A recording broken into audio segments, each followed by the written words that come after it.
Praise the Lord. ஆதியாகமம் 7ஆம் அதிகாரம். கர்த்தர் நோவாவை நோக்கி, நீயும் உன் வீட்டார் அனைவரும் பேழைக்குள் பிரவேசியுங்கள். இந்த சந்ததியில் உன்னை எனக்கு முன்பாக நீதிமானாக கண்டேன். பூமியின் மீதெங்கும் வித்தை உயிரோடே காக்கும் பொருட்டு நீ சுத்தமான சகல மிருகங்களிலும் ஆணும் பெண்ணுமாக 7 ஜோடும், சுத்தம் அல்லாத மிருகங்களில் ஆணும் பெண்ணுமாக ஒவ்வொரு ஜோடும், ஆகாயத்து பறவைகளிலும் சேவலும் பேடுமாக 7 ஜோடும் உன்னிடத்தில் சேர்த்துக்கொள். இன்னும் 7 நாள் சென்ற பின்பு 40 நாள் இரவும் பகலும் பூமியின் மேல் மழையை வருஷிக்க பண்ணி, நான் உண்டாக்கின ஜீவ ஜந்துகள் அனைத்தையும் பூமியின் மேல் இராதபடிக்கு நிக்கிரகம் பண்ணுவேன் என்றார். நோவா தனக்கு கர்த்தர் கட்டளையிட்டபடியெல்லாம் செய்தான். ஜல பிரளயம் பூமியின் மேல் உண்டான போது நோவா 600 வயதாய் இருந்தான். ஜல பிரளயத்துக்கு தப்பும்படி நோவாவும் அவனுடனே கூட அவன் குமாரரும் அவன் மனைவியும் அவன் குமாரரின் மனைவிகளும் பேழைக்குள் பிரவேசித்தார்கள். தேவன் நோவாவுக்கு கட்டளையிட்டபடியே சுத்தமான மிருகங்களிலும் சுத்தம் அல்லாத மிருகங்களிலும் பூமியின் மேல் ஊறும் பிராணிகள் எல்லாவற்றிலும் ஆணும் பெண்ணும் ஜோடு ஜோடாக நோவாவிடத்தில் பேழைக்குட்பட்டன. 7 நாள் சென்ற பின்பு பூமியின் மேல் ஜல பிரளயம் உண்டாயிற்று. நோவாவுக்கு 600ஆம் வயதாகும் வருஷம் 2ஆம் மாதம் 17ஆம் தேதியாகிய அந்நாளிலே மகா ஆழத்தின் ஊற்று கண்கள் எல்லாம் பிளந்தன. வானத்தின் மதகுகளும் அத்திர உண்டன. 40 நாள் இரவும் பகலும் பூமியின் மேல் பெரும் மழை பெய்தது.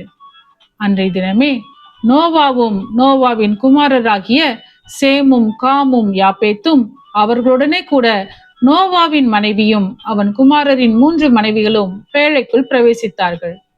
அவர்களோடு ஜாதி ஜாதியான சகலவித காட்டு மிருகங்களும் ஜாதி ஜாதியான சகலவித நாட்டு மிருகங்களும் பூமியின் மேல் ஊறுகிற ஜாதி ஜாதியான சகலவித ஊரும் பிராணிகளும் ஜாதி ஜாதியான சகலவித பறவைகளும் பலவிதமான சிறகுகளுள்ள சகலவித பட்சிகளும் பிரவேசித்தன. இப்படியே ஜீவ சுவாசமுள்ள மாம்ச ஜந்துகள் எல்லாம் ஜோடு ஜோடாக நோவாவிடத்தில் பேழைக்குள் பிரவேசித்தன. தேவன் அவனுக்கு கட்டளையிட்டபடியே ஆணும் பெண்ணுமாக சகலவித மாம்ச ஜந்துகளும் உள்ளே பிரவேசித்தன. அப்பொழுது கர்த்தர் அவனை உள்ளே விட்டு கதவை அடைத்தார். ஜல பிரளயம் 40 நாள் பூமியின் மேல் உண்டான போது ஜலம் பெருகி பேழையை கிளம்ப பண்ணிற்று. அது பூமிக்கு மேல் மிதந்தது. ஜலம் பெருவெள்ளமாகி பூமியின் மேல் மிகவும் பெருகிற்று. பேழையானது ஜலத்தின் மேல் மிதந்து கொண்டிருந்தது.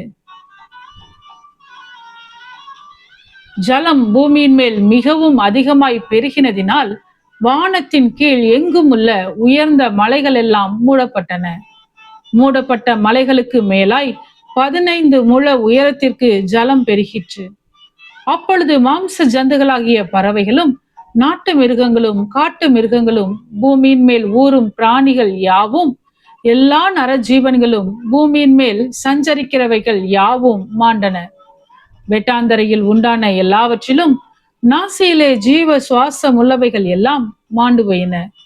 மனுஷர் முதல் மிருகங்கள் ஊரும் பிராணிகள் ஆகாயத்து பறவைகள் பரியந்தமும் பூமியின் மேல் இருந்த உயிருள்ள வஸ்துக்கள் யாவும் அழிந்து அவைகள் பூமியில் இராதபடிக்கு நிக்கிரகமாயின.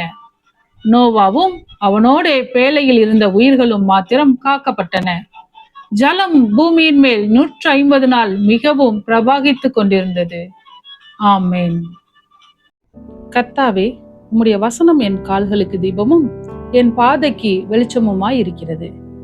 இருளான என் வாழ்க்கையிலே வெளிச்சமாய் நீர் தந்த வசனத்தை தினமும் படித்து வாழ்வில் இடராமல் நடப்பேன்.